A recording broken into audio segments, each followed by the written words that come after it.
Welcome back to Kids Pointing. I'm Peyton. And I'm Jared. And this is our dad. Yep, and today we are reviewing Chai Tea for Two, which is on Kickstarter today, I believe, as of this video posting.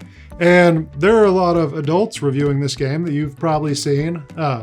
It's a great game, but we wanted to do something a little bit different here at Kids Pointing because we have kids. So we're going to take a look at this. I will talk later about this game, about my experience with it and with Allison and just us playing it as two adults. But we also wanted to give the kids a chance to talk because they have played it and I think they have some pretty strong opinions on it. So Yes. Have both of y'all played this game? Yes, we actually played it this morning. Really?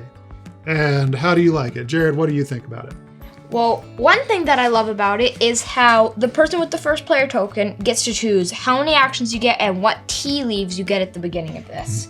And I'm going to go through, I'm going to go through like the gist of how to play after they're done telling you about it. So for now, we're just getting, but we will go, if anything they say confuses you about how it plays, I'll go into that a little bit later in the video. And I like this too because even if you're the first player, it doesn't mean only you get them. Because it wouldn't be fair if only you got those. And I like how you get to choose what things you get and how many actions you have. So you could either be very nice in this game by getting something that both players like, or you could be very cutthroat by getting something that only you like and getting a low amount of actions that only you could use. And so y'all have only played this game a few times, right? Yeah. Yes, Okay. twice. Okay, so the first game that we played, me and your mom played one round and then let y'all take over for us. So Peyton, what was it like? How was it for you, your first game? Was it confusing? Was it easy to learn? What did you think? It was pretty easy to learn, but I had a few things that I couldn't remember. One thing that was trouble for me was this and this area, the boats. I didn't understand what these symbols meant at all, and it was hard for me to remember could I place a 5 and a 6 on this, and all Peyton had to do was just place a 4 and then he would get the boat. Right. So some of those, the rules that don't come into play very often were a little confusing for you. But that's in every game you play, the first time you play it, it's going to take a little bit to get the rules. Was this, and compared to other games that you've played, was this harder? Was it easier? Did you think for a game, I mean, there's a lot going on. There's a lot that you can do with your dice. There's a lot you can do here. For as much as was going on in the game, how did you feel about it as far as being easy or hard to play? What about you, Peyton? It's pretty simple, but there might be a few hard parts, but from my opinion, it's pretty simple. Is this a game that you feel like, and y'all did y'all get it out y'all got it out this morning? I recommend this game. Okay, you recommend this game, but y'all got it out this morning. Did y'all have any help? Did mommy help you set up the game at all? Or No. Nope. Okay. It's pretty simple. Do you feel like you were missing anything, or did you feel like you were able to, having played one full game, set it back up by yourself and play it through without having to check the rules too much? We were able to do it pretty well. We'd only check the rules once or twice just to check scoring and stuff. Yeah. But one thing that I like about the setup, without these pictures on it, it would be very hard. But because the pictures match up and the other side is just this, so you know which side is which, it's actually pretty easy because that temple matches up there, this tree matches up there, that tree there, and that tree there. So by looking at the picture, it's really easy. But honestly, one thing about the flavor text, this stuff moves over here and that guy can move there. I think if the flavor text was true, this guy would have a hard time walking all the way back walk across the pond and then walking all the way back. Yeah. But it doesn't Or take he that could long. just jump. Yeah, it takes Or 1 he could second. jump on one of the flying branches, Well, flying all the way to the Y'all front. thought this was a jetpack when we did the Yes. unboxing, so maybe that is a jetpack. Maybe that's how he gets from here to there so fast. So, Peyton, how old are you? I'm 7, and like I said, this is pretty simple because it's not hard to learn, but it might be a little hard to play. Yeah. And you like challenging games. Yeah. There's no reading. And these have some words on them, but you don't have to read to actually play the It's just game. the names. Yeah. And this symbol here means you flip it over, But one thing I think is pretty challenging, you have to put your dice on that to flip it over again. Yeah, to flip it back over. One part that was tricky for me at first was this area. And how there's only 4 spots, but they look almost connected right there. And it was confusing for me, like, do these do the same thing? It's just 2 different things that you were optional to do with 8 spaces? Or was it 4 spaces Or those, each? yeah, 4 spaces each. Yeah. So as a gay, what was your first impression the first time you played it and now having played it a couple times? My first impression and my second impression were really pretty the same. My favorite area of the board, though, well, I have 2 favorites. This part, where you can place that dice or greater to get the card, and this part where you can get more actions, because the actions are very important. Without the actions, you would just be getting tea leaves and you would have to place cards to move them. It would be very hard to do the stuff in the game. Yeah. So but my favorite type of card is also the blooming tea, because it's set collecting, and I like games with set collecting. Cool. So for you guys, before we go on to just me explaining the game and talking about what your mom and I thought of it, what are your final thoughts on it? If you had to tell someone why they should or shouldn't at least look at the game and consider backing it, what would you tell them, Peyton? Why should someone look at this game?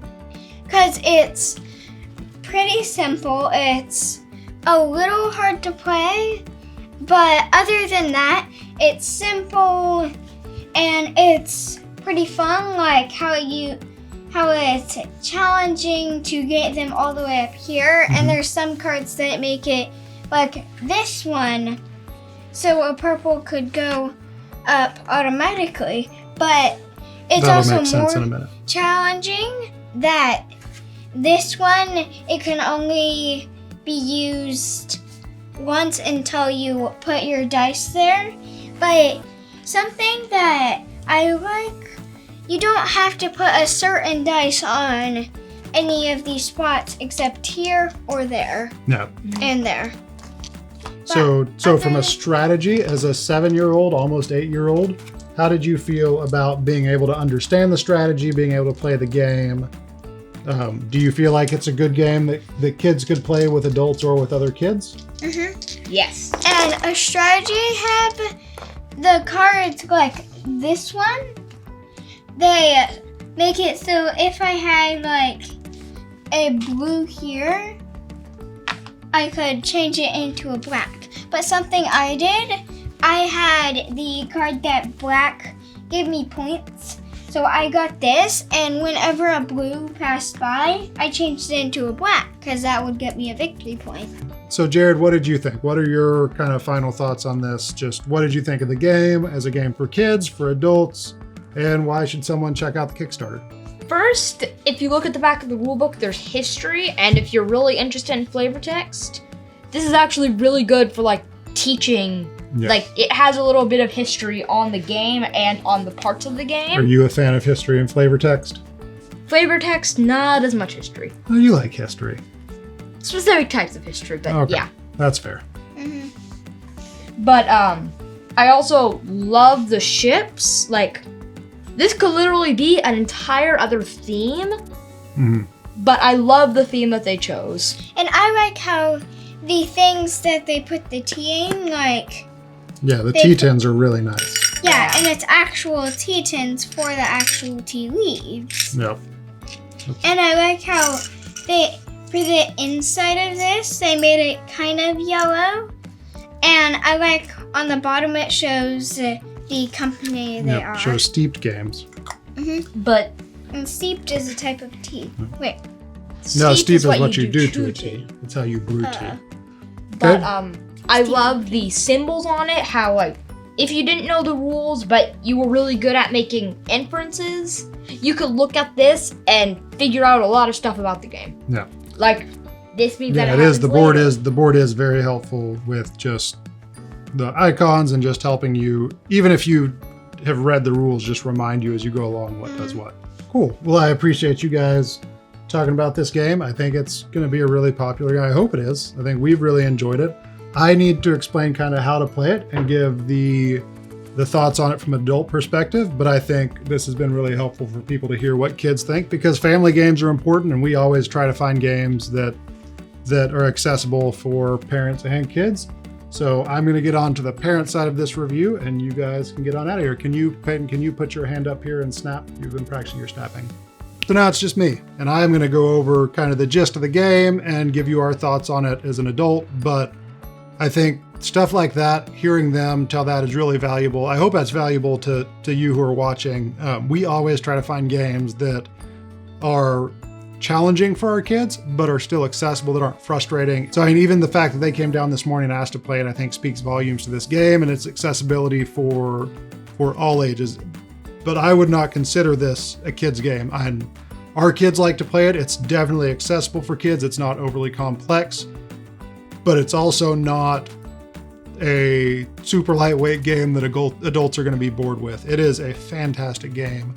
We love, in our house, Allison and I love playing 2-player games. That's something we do many nights. We'll just sit down with a 2-player game. We really enjoy games like Seven Wonders Duel. We play a lot of roll and rides together. So having a really good, solid 2-player game is really valuable to us. This game is going to get a lot of play in our house. I'll just put it that way. This game is going to get played a lot by the kids and the adults. And again, that's just having a game like this that is a solid game, that's fun, that's challenging, that makes you think, but is also accessible to everyone in the family, from the adults down to the 7-year-old, I think is really cool and speaks to, it just speaks to how well the game is crafted. Complex is one thing, but confusing is not something you want in any game. Even for adults, when adults are playing, you don't want games that are confusing. It's fine to make you think, it's fine to be complex, but we're not looking for games that are confusing and that are so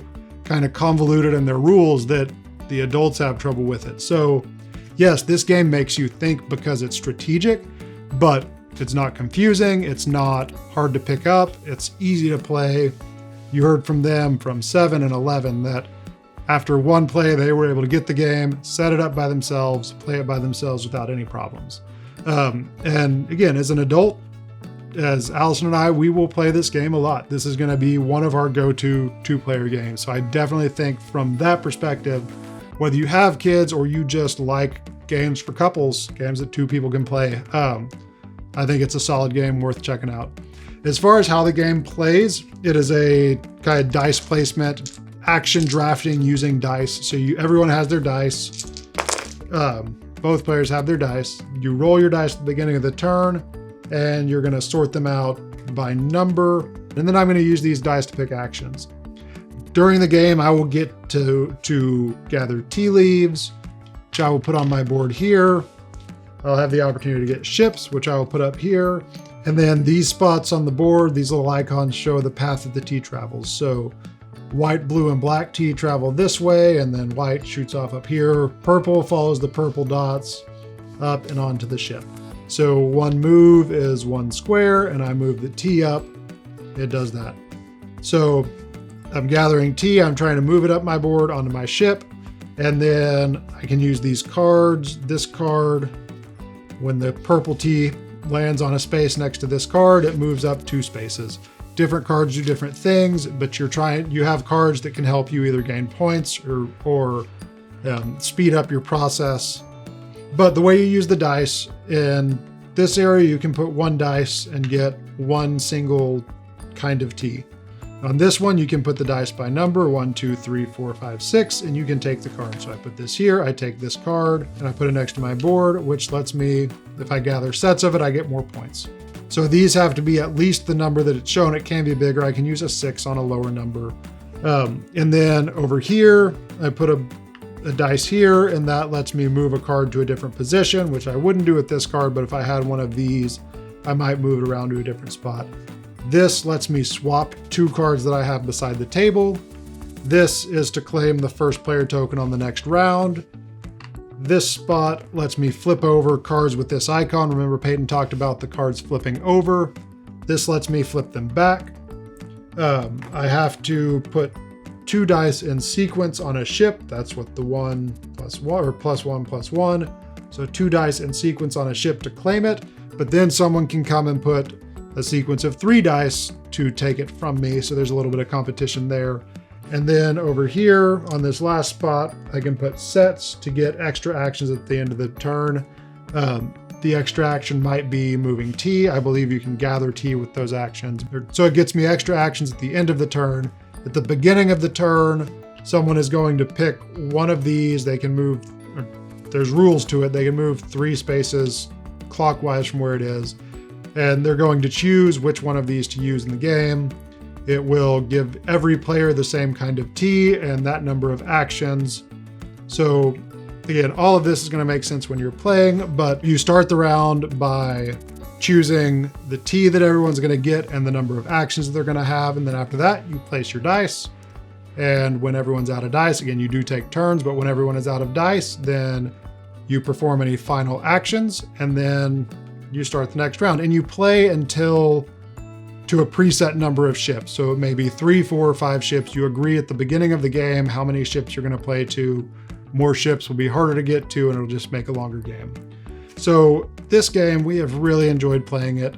So glad we got to take a look at it. Excited to see the Kickstarter kickoff, and just excited to see the reception that it has. I think this game is a great addition to any collection, especially if you like 2-player games, especially if you have kids that like to play games. This is a great game to challenge just kind of that forward thinking. It has plenty of options, so you're not bored, you're not stuck in one kind of, you're not getting pigeonholed in one strategy. There's plenty of ways to adjust. It's just a really fun game. It's a really fun 2-player game. I love having games that are just 2-player, that are designed for that 2-player experience, because 2-player games are so valuable for us. Again, whether it's kids or adults playing, they're just really valuable to have games that play really well at 2 players. And any game that is designed solely for 2 players, I'm on board with, as long as it's a great game, which this one is. So again, we will leave links to everything in the description. Check out this Kickstarter. If the Kickstarter is over, check it out in retail. Find a way to get this game, or at least take a look at it and play it. It is a solid game and a great addition to any collection. Thank you so much for watching this video. We would love it if you would hit the subscribe button right here so that you can see all of our future videos when they come out. And you can see some of our other videos over here. Thank you so much for watching, and have a great day. Bye.